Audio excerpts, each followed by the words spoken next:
Tara.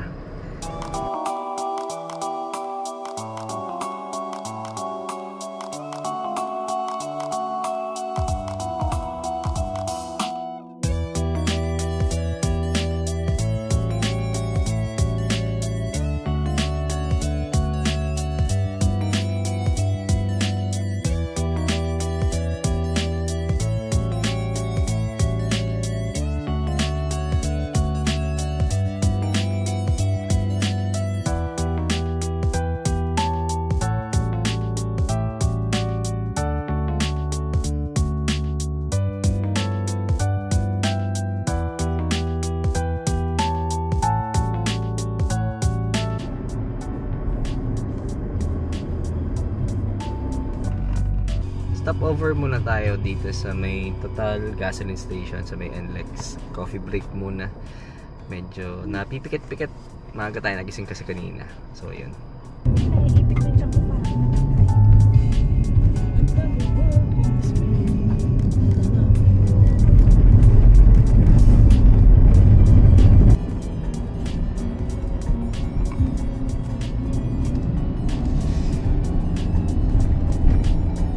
So ayun, nakarating na kami. Dito kami nagstay sa Hotel Venice sa may Session Road. Actually, dalawa yung Hotel Venice dito. Meron sa Burnham saka sa Session Road. So napili namin Session Road kasi mas malapit to sa lahat, mas maraming kainan, saka mas maganda maglakad-lakad dito. Bale, ito nga pala yung room na nakuha namin. Superior room, kasya kaming tatlo, malaki, maaliwalas at napakaganda. Actually, naghanap-hanap kami ng hotel na malapit dito sa may Session Road, pero ito yung mostly recommended na hotel talaga. Tapos may view deck dito sa may Hotel Venice na makikita mo yung buong Session Road na napakaganda nga naman talaga, lalo na sa gabi at umaga. Makikita mo kung gano'ng kadaming tao ang naglalakad dito. At dahil nga gabi na at gutom na rin kasi kami, nag-decide na kaming puntahan yung Good Taste na bagong lumang branch. Pero pagdating kasi namin doon around 8:30 to 9 o'clock, cut off na sila, so hindi namin naabutan. Pero nagtanong kami sa guard, sabi naman nila bukas pa yung old branch nila na malapit doon sa may Baguio Palengke. Kaya nilakad na namin at pinuntahan, ayun, hanggang 10 o'clock pa bukas to, kaya dito kami nakakain. So ayun, iba pa rin talaga yung saya na nakabalik ulit kami dito sa may Good Taste. Kasi madali nang puntahan pero mahirap hanapan ng time. Ganun pa rin, masarap pa rin yung pagkain, maraming serving. Pero ingat nga pala tayo dahil may outbreak dito ng gastroenteritis, kaya magdala tayo ng sarili nating tubig. At pagkatapos nga namin kumain, dumiretso na kami dito sa Baguio Night Market kasi naghahanap ako ng jacket. Personally, hindi ako nagdala ng jacket kasi gusto kong bumili dito kasi maganda daw mamili ng jacket dito. Pero unfortunately, wala kasi akong makitang jacket na pwede ko maisuot agad kasi kailangan ko talagang laban. Pero maganda mamili dito marami kayong makikita mga gamit na pwede nyong ipanregalo, gamitin sa mga susunod na panahon, lalo na kapag malamig, di ba? Maraming mga jacket dito, kaya the best talaga pumunta dito kapag gusto nyo mamili.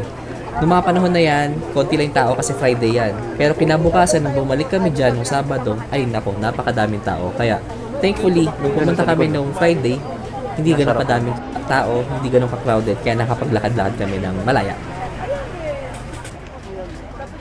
Pagkatapos nga, ay diretso na rin kami sa hotel para makapagpahinga kasi maaga kaming gigising kinabukasan dahil marami kaming pupuntahan. Gusto kasi namin masulit yung pagstay namin dito sa Baguio.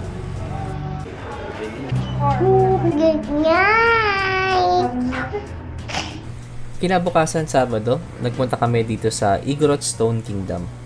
Expected na namin na maraming tao dahil Sabado nga walang pasok, kaya nagpupuntahan yung mga tao dito lalo na't malamig.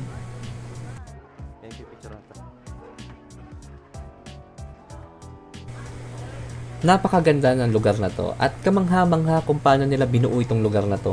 Nung last na punta ko nung Baguio, hindi ko alam kung meron ng ganitong lugar o ganitong puntahan kasi ngayon ko lang talaga siya napuntahan. Kaya tingnan nyo, dinadagsa siya ng maraming tao, pinupuntahan talaga.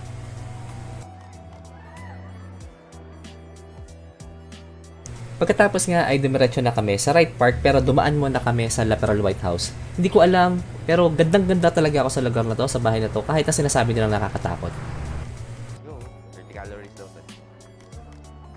At ayun, nandito na kami sa Wright Park pero nakapag-park kami sa Lower Wright Park kaya mataas-taas yung nilakad namin para makarating sa Upper Wright Park kasi nandito talaga yung pinakalugar na picturean. Kaya tinanong pa namin sa guard ko saan makikita yun. Ayun, nakarating din naman kami.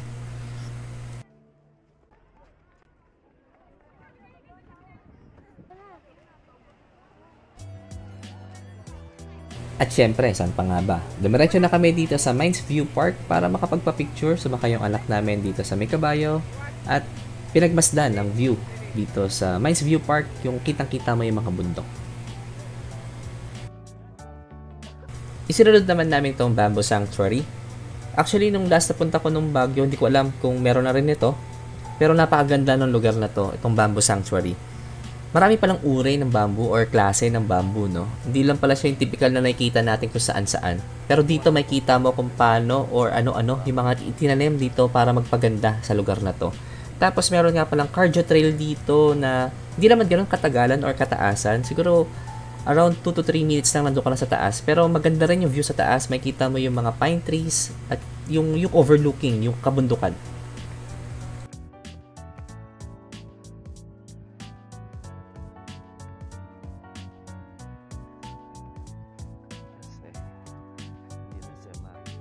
Pagkatapos nga namin dito sa Bamboo Sanctuary ay dumiretso na kami sa Camp John Hay.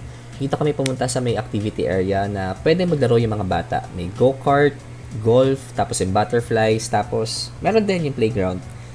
Nag-try kami ng go-kart dito, medyo may kamahalan lang pero maganda naman kasi yung lugar at hindi ganun ka-crowded.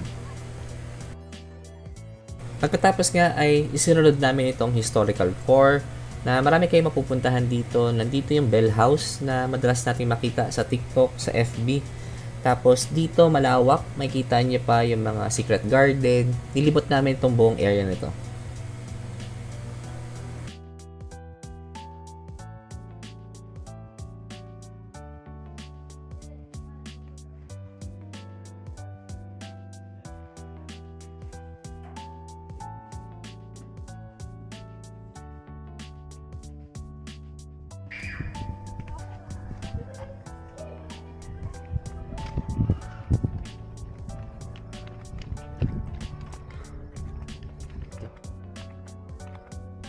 Ganda.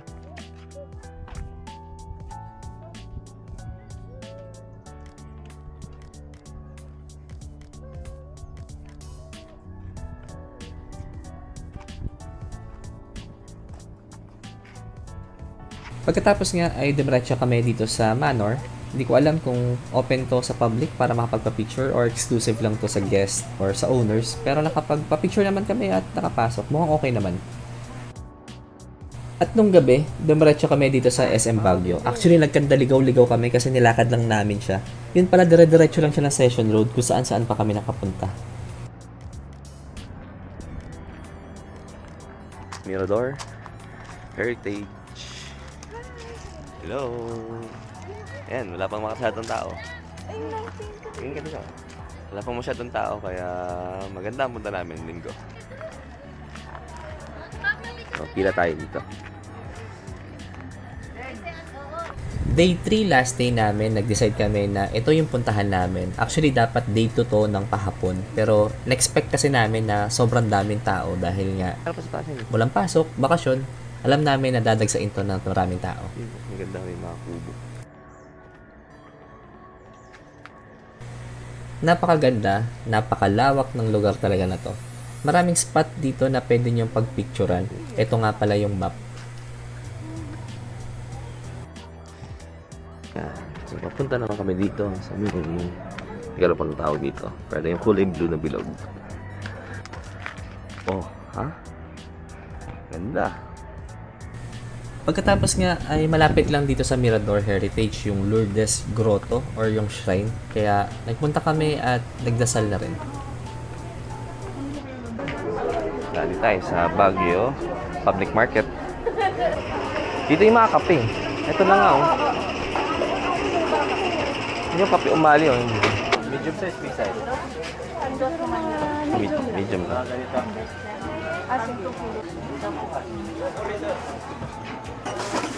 Hirap mag-decide. Pagkatapos nga naming mamalengke at makapamili ng mga pasalubong ay dumiretso na kami dito sa may simbahan. Tama-tama linggo itong araw na to kaya nakapagdasal, nakapag-alay kami ng pasasalamat, pagpapatawad at paggabay sa araw-araw. Kaya hanggang sa susunod na travel, tara!